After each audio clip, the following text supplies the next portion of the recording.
Welcome to your channel Preparation for All #64. Dear learners, it is your channel. তোমরা যারা বিদ্যাসাগর ইউনিভার্সিটিতে first সেমিস্টারে পড়ছো তোমাদের কিন্তু প্রত্যেকের AEC কম্পালসারি ইংলিশ পেপারটি রয়েছে, যার জন্য ধারাবাহিকভাবে ক্লাস হচ্ছে। 2 মার্কসের কোশ্চেন উইথ আনসার কিন্তু কমপ্লিট হয়ে গিয়েছে। যারা সেই ক্লাসটি দেখোনি অবশ্যই দেখে নিও। 10 মার্কসের একটি গুরুত্বপূর্ণ কোশ্চেনের ক্লাস হয়েছে আজকে। 5 মার্কস এবং 10 মার্কস একই ক্লাসে। তোমরা এই তিনটি ভিডিও যদি মনোযোগ সহকারে দেখো তাহলে কিন্তু তোমরা অনেক বেশি বেনিফিটেড হবে, কারণ এই চ্যানেলে কিন্তু কোশ্চেনের সাথে আনসারও প্রোভাইড করা হচ্ছে এবং সেটি যতটা সহজ করে সম্ভব বুঝিয়ে দেওয়ার চেষ্টা চলছে। এবং তোমাদের কিন্তু আবার থার্ড সেমিস্টারে গিয়েও AEC কম্পালসারি ইংলিশ পেপারটি রয়েছে, তাই এই রকম হেল্প পাওয়ার জন্য চ্যানেলটিকে অবশ্যই সাবস্ক্রাইব করে নোটিফিকেশান অন করে রাখো ফর ইওর বেটার রেজাল্ট। দেখো আজকে আমরা গুরুত্বপূর্ণ কোশ্চেন দেখে নেব। কোশ্চেনগুলি এমনভাবে রেডি করা হয়েছে যাতে 5 মার্কস আসুক বা 10 মার্কস আসুক, সব ক্ষেত্রেই কিন্তু তোমরা এই একই আনসার লিখে দিতে পারবে। First question, write down the difference between formal communication and informal communication. Formal এবং ইনফর্মাল কমিউনিকেশনের মধ্যে পার্থক্যটি কী? ইন্টারচেঞ্জ অফ ইনফরমেশান অর্থাৎ তথ্যের আদান প্রদান থ্রু অফিসিয়াল চ্যানেলস, কোনো অফিসিয়াল চ্যানেলের মধ্যে দিয়ে is called formal communication. Formal মানেই হলো official. Formal communication is done in a deliberate and systematic manner. এই ফর্মাল কমিউনিকেশানটি হয় একটা সিস্টেমের মধ্যে দিয়ে, একটা নিয়মের মধ্যে দিয়ে। Formal communication is used for official purpose. এই ফর্মাল কমিউনিকেশান কিন্তু ব্যবহৃত হয় অফিসিয়াল পারপাসে। ইট ক্যান বি রিটেন, এটি লিখিত অর স্পোকেন, দুটোই হতে পারে। Formal emails, reports, notice, taking an interview, debates and group discussion, এগুলি কিন্তু ফর্মাল কমিউনিকেশানের মধ্যে পড়ছে। এবার দেখব ইনফর্মাল কমিউনিকেশানটি কী। Informal communication is an informal way of communication. Informal মানে ঘরোয়া, ফ্যামিলির সাথে কথাবার্তা, বন্ধুদের সাথে কথাবার্তা, এটি হলো ইনফর্মাল। আর অফিসে আমরা যেটি কথাবার্তা বলছি, ব্যবসার কাজে বলছি, অফিস পারপাসে যেগুলি বলছি সেগুলি formal. It is less structured, এখানে বেশি স্ট্রাকচার থাকে না। Less formal, less planned. Formal কমিউনিকেশনের ক্ষেত্রে প্ল্যান করে কি বসের সাথে বলা হবে তার একটা রুট ম্যাপ থাকে, সেই মতো করে কথাবার্তা হয়। এখানে কিন্তু বন্ধুদের সাথে আড্ডা মারার ক্ষেত্রে ওসব কিছুই মাথায় রাখা হয় না। ইট হ্যাপেন্স স্পন্টানিয়াসলি, এটা অনর্গলভাবেই হয়ে যায় বন্ধুদের সাথে যখন আমরা আড্ডা মারি, ফ্যামিলির সাথে আড্ডা মারি। People involved are less conscious of tone or courtesy, এখানে কিন্তু অত বসের সাথে কথা বলার জন্য যেমন কার্সি মানতে হয় অফিসে, এখানে কিন্তু সেই ফর্মালিটিস করতে হয় না। Informal written communication is also used in friendly emails. Written informal communication কিসের মধ্যে দিয়ে হয়? ফ্রেন্ডলি ইমেলের মধ্যে দিয়ে, চ্যাটের মধ্যে দিয়ে এবং সোশ্যাল মিডিয়ার মাধ্যমে। It helps in building relationship, এটি সম্পর্ক তৈরি করতে সাহায্য করে। এবার দ্বিতীয় কোশ্চেন দেখব, discuss the barriers of effective communication. এটি 5 মার্কস আসতে পারে, আবার 10 মার্কসের জন্য কিন্তু অত্যন্ত গুরুত্বপূর্ণ, এটি কিন্তু বেশি ইম্পর্ট্যান্ট 10 মার্কসের জন্য। ব্যারিয়ার্স মানে বাধা, এফেক্টিভ কমিউনিকেশন যোগাযোগের বাধা কোনগুলো?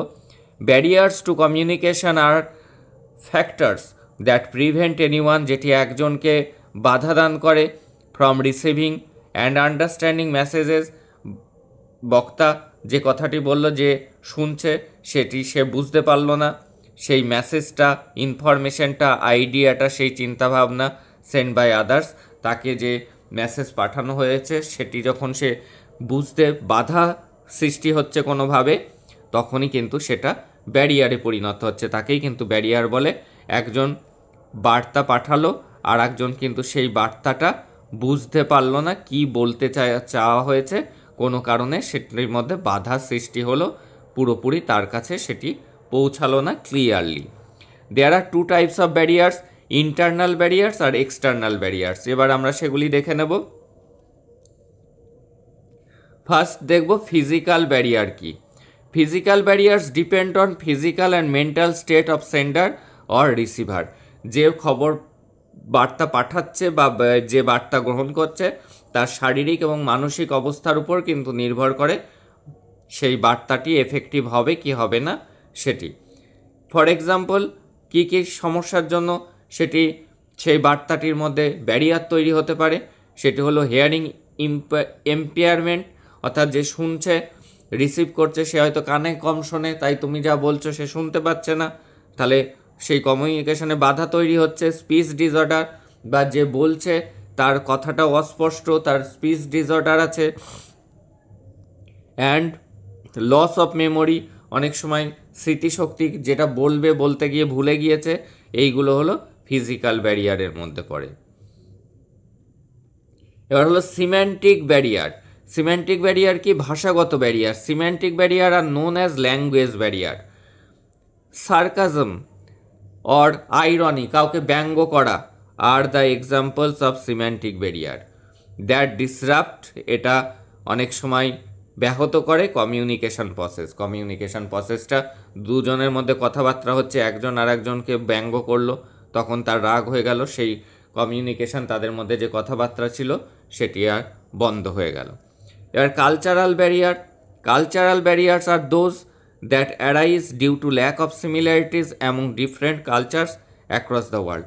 পৃথিবীর বিভিন্ন প্রান্তের মানুষের মধ্যে কালচার বিভিন্ন রকমের হওয়ার জন্য অনেক সময় কমিউনিকেশনের বাধা সৃষ্টি হয়। একজন পাঞ্জাবি, একজন বাঙালি, দুজনের মধ্যে যে কমিউনিকেশনের বাধা সৃষ্টি হয়, কারণ দুজনের কালচার, রীতিনীতি আলাদা হওয়ার জন্য। আরও আছে organizational barrier. Organizational barrier are those barrier, সেই ধরনের barrier that are caused due to structure, rules, regulation present in the organization. একটা কোম্পানির মধ্যে অনেক রুলস রেগুলেশন থাকে। ডাইরেক্ট নিচুতলার কর্মী, ফোর্থ ক্লাস স্টাফ সরাসরি গিয়ে বসের সাথে কথা বলতে পারে না, পারমিশন নিতে হয়, অনেক প্রসেস রয়েছে, রুলস রেগুলেশন অফিসের মানতে হয়, তার জন্য যোগাযোগে বাধা তৈরি হয়, সেটিও কিন্তু বলা হয় অর্গানাইজেশনাল ব্যারিয়ার। এবার হলো emotional barrier. Emotional barrier are those that result from emotions, যেটি ইমোশনের থেকে উৎপন্ন হয়, সাসা যেমন মিসট্রাস্ট, ফেয়ার, এইগুলো। কাউকে তুমি অবিশ্বাস করছো, তাই জন্য তার সাথে যোগাযোগ, কথাবার্তাটা ঠিকঠাক হচ্ছে না, বা কাউকে তুমি ভয় পাও, তাই জন্য তুমি কোনো কথা তার সাথে শেয়ার করছো না, তাহলে কি কমিউনিকেশনের মধ্যে ব্যারিয়ার তৈরি হচ্ছে। এই কোশ্চেনটি 5 এবং 10 মার্কসের জন্য, বিশেষ করে 10 মার্কসের জন্য অত্যন্ত গুরুত্বপূর্ণ ছিল। আরও একটি গুরুত্বপূর্ণ কোশ্চেন, হোয়াট ইজ মোনোলগ? মোনোলগটি কী জিনিস? Discuss the characteristics of a good monologue. ভালো মোনোলগের বৈশিষ্ট্যগুলি কী? A monologue is a long uninterrupted speech. মোনোলগ হলো দীর্ঘ, আনইন্টারাপ্টেড মানে বাধাহীনভাবে বক্তৃতা, delivered by an individual character, একজন মাত্র ক্যারেক্টার সে বক্তৃতাটা রাখবে। The speaker is seen speaking, বক্তাকে দেখা যায় কথা বলতে ডাইরেক্টলি, সরাসরি টু দ্য অডিয়েন্স, অডিয়েন্সের সাথে, অর অ্যানাদার ক্যারেক্টার, অন্য ক্যারেক্টারের সাথে, revealing his mental state, mental thoughts and intention, এবং সে কী প্রকাশ করে, তার মনের মধ্যে যেটা চলছে স্টেজের উপরে দাঁড়িয়ে সে সেটি বলে যাচ্ছে, সেটি হলো monologue. It is originated from root word monologues. Monologues কথা থেকে মোনোলগ কথা এসছে, হুইচ মিনস, যার অর্থ স্পিকিং অ্যালোন, একা একা কথা বলা। এবার ক্যারেক্টারিস্টিক্সগুলো দেখে নেব গুড মোনোলগ, ভালো মোনোলগের। Good monologues must have a theme, একটা বিষয় থাকবে, একটা টপিকের উপর সেই মোনোলগটা হবে। The character that relates the theme, এবং সেই চরিত্রটা সেই বিষয়টিকে রিলেট করতে পারবে, তার সাথে মিলে যাবে সেই বিষয়টা। It is required to connect with audience, এবং এমন একটা বিষয় হবে যেটি অনেকের সাথেও কিন্তু মিলে যাবে, অডিয়েন্সও কিন্তু নিজেদেরকে সেই কথার সাথে রিলেট করতে পারবে, তার জীবনের সাথে রিলেট করতে পারবে। এ মনোলগ উড বি পাওয়ারফুল, মনোলগকে হতে হবে শক্তিশালী হোয়েন দেয়ার ইজ ইমোশন, যেখানে থাকবে ইমোশন, মেসেজ বিং কনভেড, বার্তা প্রকাশিত হবে টু দ্য লিসেনার, শ্রোতাদের কাছে। A good monologue must have a goal, একটা ভালো মনোলগের কিন্তু একটা গোল বা উদ্দেশ্য থাকবে। A good monologue must have a logical framework, একটা তার পিছনে লজিক থাকবে গুড মনোলগের পিছনে, হুইচ ইনক্লুডস, যার মধ্যে থাকবে অ্যান ইন্ট্রোডাকশন, ভূমিকা, বডি, বিষয়বস্তু, অ্যান্ড কনক্লুশন, উপসংহার। The introduction should be interesting, ইন্ট্রোডাকশনটা, ভূমিকাটা খুবই আকর্ষণীয় হবে, and draws the learners listeners attention, এবং লিসেনারদের দৃষ্টি আকর্ষণ করবে বা মনোযোগ আকর্ষণ করবে। এবার দেখে নেব next question, what is miscommunication? মিসকমিউনিকেশনটি কি? What are the factors leading miscommunication? কি কি কারণে মিসকমিউনিকেশনটি হয়? Miscommunication refers to the failure, ব্যর্থতা, টু ক্লিয়ারলি কনভে, প্রকাশ করতে, অর আন্ডারস্ট্যান্ড, বুঝতে, মেসেজ, একটি বার্তা, or idea, resulting in misunderstanding between the sender and receiver. Sender যে বার্তা পাঠাচ্ছে আর রিসিভার যে গ্রহণ করছে তাদের মধ্যে একটা মিসআন্ডারস্ট্যান্ডিংয়ের জন্য, ভুল বোঝাবুঝির জন্য যে বার্তাটি পাঠানো হয়েছে সেটি প্রকাশ করতে বা বুঝতে অসুবিধা তৈরি হয়, সেটি হলো মিসকমিউনিকেশন। কমিউনিকেশনের মধ্যে একটা বাধা তৈরি হয়ে গেল, অন্তরায় তৈরি হয়ে গেল। এবার ফ্যাক্টরসগুলি কি কি কারণ হতে পারে সেই বাধাগুলির? এবার ল্যাঙ্গুয়েজ ব্যারিয়ার, ভাষাগত বাধা, difference in language or vocabulary can cause manage to misunderstood or distorted. এই যে বিভিন্ন ধরনের ভাষা, আমি আগেই বললাম, কেউ বাংলা জানে, কেউ বিহারি, কেউ তেলেগু, এই যে বিভিন্ন ভাষাভাষীর মানুষ থাকার জন্য তাদের মধ্যে এই যে বার্তার প্রেরণে যে সমস্যা তৈরি হচ্ছে সেটি কিন্তু মিসকমিউনিকেশন হচ্ছে, একজন আর একজনের কথা বুঝতে পারছে না, সেটি ভাষাগত ব্যারিয়ার। কালচারাল ডিফারেন্সেসের জন্য gesture, body language, tone, communication style vary across culture leading to misinterpretation. এই যে gesture, body language, tone, communication style এগুলি কিন্তু বিভিন্ন কালচারের উপর ভ্যারি করে। এক একটা কালচারের গেস্টার, বডি ল্যাঙ্গুয়েজ, কথা বলার ধরন এক এক রকমের হয়, সেটি কিন্তু একটি বাধা সৃষ্টি করে অনেক সময়। আর কি? Poor listening skill, lack of focus or lack of active listening, সক্রিয়ভাবে শোনা, মনোযোগ সহকারে না শোনা, প্রিভেন্টস দ্য রিসিভারকে বাধা দেয় from fully understanding the message, পুরোপুরি মেসেজটার অর্থ বুঝতে, যদি যে শুনছে সে রিসিভার, সে যদি মন দিয়ে না শোনে সেক্ষেত্রে কিন্তু সে বুঝতে পারে না। আর কি? Emotional interference, emotional stress, anger, anxiety can cloud জাজমেন্টের মধ্যে, বিচার বিবেচনার মধ্যে ধোঁয়াশা তৈরি করে দেয়, অ্যান্ড অ্যাফেক্ট, ক্ষতি করে, how message are sent or received, কীভাবে বার্তাটি পাঠাতে হবে, গ্রহণ করতে হবে। এটি অনেক সময় নির্ভর করে, যদি যে বার্তাটি পাঠাবে তার মধ্যে অ্যাংজাইটি, উদ্বিগ্নতা থাকে, অ্যাঙ্গার, রাগ থাকে, স্ট্রেস থাকে, তাহলে কিন্তু কমিউনিকেশনের মধ্যে বাধা তৈরি হয়। ল্যাক অফ ক্ল্যারিটি, স্বচ্ছতার অভাব, ভেগ, অ্যাম্বিগুয়াস, দ্ব্যর্থক অর্থ, অনেক সময় একটা শব্দের দুরকম অর্থ হয়। ওভারলি কমপ্লেক্স মেসেজ, জটিল বার্তা ক্যান কনফিউজ দ্য রিসিভার, যে বার্তাটা গ্রহণ করে তার মধ্যে কনফিউশন তৈরি হয় যদি ভেগ, কিছু অস্পষ্ট শব্দ, বা অ্যাম্বিগুয়াস, দ্ব্যর্থক অর্থ, যার দু ধরনের মানে হয়, তাই সেটি শুনে বা পড়ে সে কিন্তু সঠিক মানেটি করতে পারে না যার কাছে বার্তাটি পাঠানো হচ্ছে, তার ফলেও কিন্তু মিসকমিউনিকেশন ঘটে। আর কি? নয়েজ অর ডিস্ট্রাকশান, সেখানে যদি অনেক চিৎকার চেঁচামেচি হতে থাকে তাহলেও কিন্তু কেউ কিছু বললে সেটি শোনা যায় না। ফিজিক্যাল হলো ব্যাকগ্রাউন্ড নয়েজ, পিছনে চিৎকার চেঁচামেচি হচ্ছে, তাহলে কেউ কিছু বললে সেটা শোনা যায় না।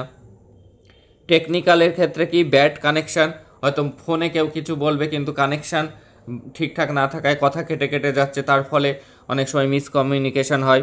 আর সাইকোলজিক্যাল কি মেন্টাল প্রি অকুপেশন, অর্থাৎ স্ট্রেস অ্যাংজাইটি, এগুলিকেই বোঝানো হয়েছে। এর ফলেও কিন্তু কেউ কিছু বললে মনোযোগ সহকারে আরেকজন শুনছে না, তার ফলেও কিন্তু এই ডিস্ট্র্যাকশানটা তৈরি হয়, ক্যান ব্লক এফেক্টিভ কমিউনিকেশন। এই এফেক্টিভ কমিউনিকেশনে এগুলি কিন্তু বাধা দান করে, এর ফলেই কিন্তু মিসকমিউনিকেশন হয়। এবার পরবর্তী গুরুত্বপূর্ণ কোশ্চেন দেখব। এবার কিসের barrier? Barrier two effective speaking skill. এই ব্যারিয়ার দিয়ে কিন্তু একটা কোশ্চেন 10 মার্কসে আসার সম্ভাবনা উজ্জ্বল। সেটা কমিউনিকেশনের ব্যারিয়ার হতে পারে, স্পিকিং স্কিলের ব্যারিয়ার হতে পারে, মিসকমিউনিকেশন তার কারণগুলি হতে পারে, সবগুলোই কিন্তু ব্যারিয়ারের মধ্যে 3টি কোশ্চেনই পড়ছে। What are the barriers to effective speaking skill? How can this barrier be overcome? কীভাবে এই ব্যারিয়ারগুলি কাটিয়ে ওঠা যাবে? Barriers to effective speaking skill and ways to overcome them are discuss below. নিচে আলোচনা করা হলো ব্যারিয়ার বাধাগুলি এবং সেগুলি কিভাবে কাটিয়ে উঠতে হবে। প্রথমেই সাইকোলজিক্যাল ব্যারিয়ার, মনস্তাত্ত্বিক যে বাধাগুলি আছে সেগুলি হলো ফিয়ার, অ্যাংজাইটি, তার মধ্যে পড়ছে নার্ভাসনেস, স্টেজ ফ্রাইট, ফেয়ার, এটি বাদ দিয়ে দিতে পারো nervousness fair of being judged, এইগুলি তার উদাহরণ। ল্যাক অফ কনফিডেন্স, এটিও কিন্তু সাইকোলজিক্যাল ব্যারিয়ারের মধ্যে পড়ে। Feeling unprepared or unsure of oneself, নিজে যদি কোনো বিষয়ে কোনো কিছু বলবে কিন্তু সেই বিষয়টায় সে প্রেপারেশান নেয়নি বা নিজের উপর কনফিডেন্স নেই, তখনও কিন্তু এই ব্যারিয়ারটা তৈরি হয়। এটা এবার ওভারকাম কি করে করা যাবে? Practice regularly in safe environment, practice করতে হবে একটি ভালো পরিবেশে। ইন ফ্রন্ট অফ ফ্রেন্ডস, বন্ধুদের সামনে, অর এ মিরর, আয়নার সামনে দাঁড়িয়ে বক্তৃতা রাখা বা কোনো কিছু প্রেজেন্টেশন, এটা কিন্তু প্র্যাকটিস করতে হবে। ইউজ ডিপ ব্রিথিং এক্সারসাইজ করতে হবে, or visualisation technique before speaking, বলার আগে যে চোখের কাজ, ব্রিথিং প্রবলেম, দম নেওয়া, সেগুলিকে ব্যবহার করতে হবে। Prepare thoroughly and know your content, ভালোভাবে প্রস্তুত করতে হবে তোমার কন্টেন্টটাকে, আর তোমার কন্টেন্টটা সম্পর্কে তোমার যথেষ্ট জ্ঞান থাকতে হবে, জানতে হবে সেই বিষয়টা। এবার language barrier, limited vocabulary. Language ব্যারিয়ারের একটা বড় কারণ হলো ইংরেজি বলার ক্ষেত্রে ভোকাবুলারি, আমরা শব্দ হারিয়ে ফেলি, যে এইটা বলবো এর ইংরেজি শব্দটাই পাচ্ছি না। Struggling to find the right words, সঠিক শব্দ খুঁজে পেতে সমস্যা। Poor grammar or pronunciation, this can confuse the listener or reduce credibility. এটি কি করে? এটি কনফিউশন তৈরি করে লিসেনারদের মধ্যে এবং তার সেই গ্রহণযোগ্যতা বা অ্যাটেনশনটাকে কমিয়ে দেয়। যদি যে বলছে তার যদি গ্রামার ঠিকঠাক না থাকে, তার উচ্চারণ যদি ঠিক না থাকে, যে শুনছে সে কিন্তু ঠিকমতো শুনে সেটা বুঝতে পারবে না। রিড অ্যান্ড লিসেন, এটা ওভারকাম করতে গেলে কি করতে হবে? পড়তে হবে এবং শুনতে হবে to a wide range of material in the target language. যে ভাষায় সে বলতে যাচ্ছে সেই ভাষা সম্পর্কে ভালো করে পড়তে হবে এবং জানতে হবে। প্র্যাকটিস করতে হবে প্রোনাউন্সিয়েশন, উচ্চারণটা, with language apps or speech coach. বিভিন্ন ল্যাঙ্গুয়েজ অ্যাপ আছে, সেখান থেকেও প্রোনাউন্সিয়েশন প্র্যাকটিস করতে পারবে সে। লার্ন কমনলি ইউজড ফ্রেজেস, যে ফ্রেজগুলো ব্যবহার হয় সাধারণত সেই ফ্রেজগুলিকে জানতে হবে তাকে, এবং সেন্টেন্স স্ট্রাকচার সম্পর্কে তার জ্ঞান থাকতে হবে। এটি কিন্তু 10 মার্কসের জন্য অত্যন্ত গুরুত্বপূর্ণ কোশ্চেন, কিন্তু এটি 10 মার্কসের জন্য। Lack of clarity and structure, disorganise thoughts, অর্থাৎ speaking without a clear point or structure, বলা হচ্ছে কোনো রকম পয়েন্ট ছাড়াই, পরিষ্কার কোনো পয়েন্ট বা স্ট্রাকচার ছাড়াই বলা হচ্ছে, এটিও কিন্তু একটি ব্যারিয়ার তৈরি করে speaking too fast or too slow, অনেকে আছে দ্রুত বলে যার জন্য যে শুনছে সে শুনে বুঝতে পারে না, আবার অনেকে আছে খুব ঝিমিয়ে ঝিমিয়ে বলছে, কোনোটাই ঠিক না। দিস এফেক্টস লিসেনার আন্ডারস্ট্যান্ডিং, এটি কিন্তু শ্রোতাকে বুঝতে সমস্যা তৈরি করে। এটি ওভারকাম করতে গেলে কী করতে হবে? Plan your speech with a clear introduction, body and conclusion. আগে একটা প্ল্যান করতে হবে তোমার স্পিচ, আগে একটা খসড়া লিখে নিতে হবে স্পিচ দেওয়ার আগে, সেখানে পরিষ্কার সুন্দর একটা ইন্ট্রোডাকশান থাকবে, ভূমিকা থাকবে, বডি থাকবে এবং কনক্লুশন থাকবে, উপসংহার থাকবে। Use pauses effectively and practise precise, এবং কোথায় একটু থামতে হবে, দাড়ি, কমা, ফুল স্টপ, এই বিষয়গুলিকে মাথায় রেখে কিন্তু বলতে হবে। খালি গড়গড় করে রিডিং পড়ে গেলে হবে না, সেই বিষয়ে খেয়াল রাখতে হবে। Use transition words to guide the listener, এবং লিসেনারদের গাইড করার জন্য কিছু শব্দ ব্যবহার করতে হবে। এবার হলো এনভায়রনমেন্টাল ব্যারিয়ার, পরিবেশগত বাধা। Noise and distraction, external sound can hinder communication, অনেক সময় বাইরে খুব জোরে বক্স বাজছে, সে কারণে যা কথাবার্তা হচ্ছে স্পষ্ট বোঝা যাচ্ছে না, শোনা যাচ্ছে না। আর কি? Poor technology, bad microphone or internet can distort speech, অনেক সময় মাইক্রোফোন খারাপ হলেও ঠিকমতো কথাটা আটকে আটকে আসে, বা ইন্টারনেটের সমস্যা থাকলেও সেটি হয়ে থাকে। এটা ওভারকাম করতে গেলে কি করতে হবে? Choose quiet distraction free environment when possible, এবং শান্ত একটা পরিবেশ যেখানে কোলাহল নেই সেরকম পরিবেশ ঠিক করতে হবে। Test equipment before virtual presentation, যখন ভার্চুয়ালি কোনো কিছু হবে, ভিডিও কনফারেন্স হবে, সেক্ষেত্রে ইকুইপমেন্টগুলো, মাইক্রোফোন, ইন্টারনেটের স্পিড, এগুলিকে দেখে নিতে হবে আগে। এবার পরবর্তী question, what are the different types of reading, বিভিন্ন ধরনের পড়া। Explain with example and purposes, বিভিন্ন ধরনের রিডিং স্কিল সম্পর্কে এবার আমরা জানব। There are several types of reading, বিভিন্ন ধরনের রিডিং স্কিল আছে। ইচ, প্রত্যেকটাই সার্ভিং ডিফারেন্ট পারপাস, প্রত্যেকটির বিশেষ উদ্দেশ্য রয়েছে। রিকোয়ারিং ডিফারেন্ট স্কিল, বিভিন্ন স্কিল রয়েছে তাদের।